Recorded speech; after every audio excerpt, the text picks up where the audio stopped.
My one's kind of shaky. Oh, look at that. Ball. It's a crutch. It's like a crutch. Oh, one's a bit higher. There we go. Oh, now we're talking. Yes. We're turning into divas. Yes. Yeah.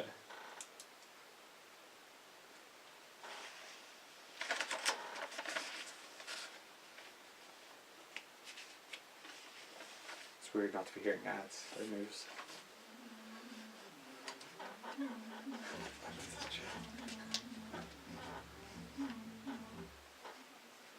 Well, it's a pretty good song, so I think 20 seconds or so.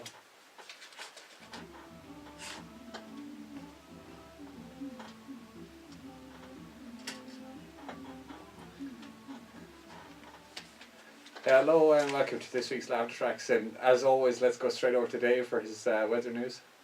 Hello, today's 5-word weather. Where's your weather at? Yeah. Yeah, that's the kind of basement jack style weather. Good stuff. I saw them before they were. And that we'd like to point out that feature still hasn't been stolen from anywhere, hasn't it? Not? No, good. And poo news are one of our newer features. Poo news. Dave noticed a lot of poo on his way up. I did. I thought we weren't going to talk about it, but anyway. Along the East Hall Road down here. Yeah. Walk. Lovely long walk. But I noticed loads of poo on the thing. But I saw one thing where it was it was actually, you know those like chocolate yogurts that you get like a dessert. Yeah. Someone had managed to put a bit of poo inside empty things. So it was some kind of elaborate trick. So I think if some kid eats that, they'll be in hospital at least a week. Well, we need to come up with a name for that, like the yogurt poo or something like Upper Decker. We need to come up with that kind of a name.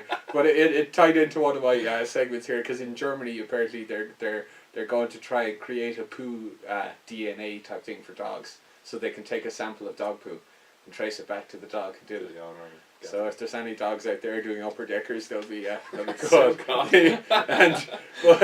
But in terms of you refer to a child maybe eating poo as well there, but apparently it could be used to make some kind of drug, or in Zambia. Really? Apparently, yeah. Apparently what they do is they collect it up. So if you collect up poo in a plastic bag and then smell it or inhale some of the fumes, apparently it can, it's supposed to give a feeling of euphoria. That was just bizarre. Absolutely bizarre. I don't understand it. It sounds to me like you kind of feel sick for a while, and once the sick passes you feel better. That's the euphoria. So to get sick to feel better? Yeah, it's like making yourself sick or something when you're hungover to feel better. But and then the last one, it's a nice poo term, punami. What do you think that means, punami? It refers to babies and nappies. Yeah, poo and tsunami. So if a baby bursts out of its nappy, that's punami. So that's good. Any news at you, Dave? Yeah, not too much to be honest with you. No, kept busy this you had a weekend busy weekend in the pepper. But good. Yeah, it's all good. Anything special that you need to highlight coming up? Actually, you should do that now. This weekend, I have to be honest, is 2 birthdays in one show. It's me and Kieran. So you're like a spoiled child. Comedy Ireland has become a spoiled child. They get 2 birthdays. Well, it's my birthday and Kieran's birthday. It's not the Comedy Ireland birthday. It's your actual birthday. It's our actual birthday, and I'm going to MC because it's my birthday and I can do that. You can do what you want. So so both of you are having a collaborative birthday. Yeah, to get people in. Okay. You should have had one of you had the birthday on Friday and the other on Saturday, and see who had most turn up, like a competitive friend. I can't reschedule that. One of my friends actually she suggested that to make, after listening to our first show last week, so she suggested we join our names together to make it to sound trendy like Jedward. How clever. I thought you meant Dave Chadwick or Colin or Gorman. Oh, I don't. Which is nothing. Yeah, there's nothing trendy about that. It just sounds like we've been married, and one of us would have to be the woman. And as always, we've had complaints about you, Dave. What's new? What is new? Samantha Mumba was on. She said, Dave O'Gorman, just shut up, she says. Just shut up, Dave O'Gorman. going on about black tie, too good for Duns. Because she did her knickers in Duns.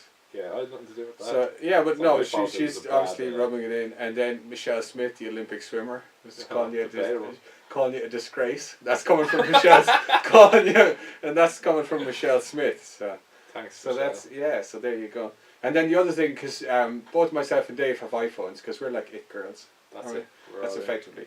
By that I mean we're like kind of midget clowns, evil midget clown girls. With iPhones. Yeah, but we like to keep in touch. And you got your one is credit phone. Yeah, I went ready to go. And you're kind of disappointed with that, are you? Not Because really. I've got some good news for you. Oh, so you're not disappointed? Because I got a phone bill during the week. Do you know how much it was? How much? €315. Oh my God, that's twice as much as it cost my immersion last year when my immersion was left on for 2 months. The 315. I'm raging because I thought I got one over and I was very proud of myself, Dave. I like to spend as I see it. When I had a bill for it. But also actually we brought in a new segment. Well, we announced a new segment where we're doing the Judge Judy kind of thing. Yeah. And this week we want people to send in some of their petty arguments and all that. But we kicked off with a very popular one this week, which was whether it's pronounced Nike or Nike. Yeah, I used to call it Nike. Nike. I call it Nike. Yeah, well, it's not Nike. It's a brand name. I don't know what Heather's opinion is on it, but it's Nike. You say Nike. That's because people used to say to me, "It's not Nike," because I don't say I like you to ride my bikey. But it's not. You see, actually, it's derived from a Greek god for speed or something like that. Athena Nike. So Nike. So it's a brand name. Nike. But saying that, I got onto Stephen Hawking, the most intelligent man in the world. I thought he could settle the argument, and I didn't actually get to talk to him, but we've got he did get back to me on it anyway. We've got a phone message from him, and actually we'll come back after this. We're going to talk to Damien Clark, aren't we? You're looking. Yeah, no, I was wondering were you going to finish the sentence. We haven't quite got that couple. Damo. A lot of people call him Damien. Oh, yeah, I call him a mixture of both. I feel like I'm overstepping a boundary when I call him Damo. If I call him a nickname, I feel like I'm forcing myself upon him as a friend. It's kind of give him the full name. Let him say, "Call me Damo." Well, see now. Anyway, here's Stephen Hawking first. You reached Colin, and I can't take your call now, so just leave a message. What's up? It's the Hawkmeister General here. Sorry I missed your call earlier. Was watching the hills. I admire Lauren so much. So, had a bit of a crazy weekend. I got everyone to go to Flannery's on Saturday. Went about going to Copper's after, but I got into a bit of a scuffle with a bouncer, so they wouldn't let us in. Not sure of much after that, but got home anyway. Woke up with kebab sauce all over me keyboard. Although I suppose I've woke up with worse on it. I heard about your Twitter thing too, but Facebook is so much better. Twitter is too limited. Besides, I wouldn't get many followers. I don't think anyone wants to follow a wheelchair user. That's a joke. It sounds kind of offensive, but because you're not a moron and idiot with no brain, you'll understand it's a joke and won't be offended by it. What? Anyway, this important answer to your question, it's pronounced Nike. Everyone knows that, unless they're a communist and a fascist. I better head on now. I'll see you later for a few scoops. I need to head out, relax and let my tires down. Oh yeah, and Dave Gorman going on about working in black tie? Tell him to get over himself. Thinks he's too good for duns, does he? Anyways, later, dude. Yes, that was Stephen Hawking there getting back to me. And of course he said in there Nike, and you can even try it yourself on a Mac at home, which I've no reason to know this, but if you type it into your text edit in Mac and get it to speak, it'll say Nike. So there you go. So I think I'm going to note that down in the Hannah Montana book. That's 1 to me against Dave and Heather. That's 1-0 to me. Heather is that's visual swearing on air. But we should have Damien Clark or Damo Clark on the line to talk to him about his new show. Damo, are you there? Yeah, g'day boys, what's happening? Well, Damo, how are things? We're trying to figure out, do we call you Damien or Damo? Oh, Damo to you guys. Damo. Thanks, that's nice to us guys. Dave is holding up a photo of you in the studio because we're being filmed, Damo. So it's like you're here.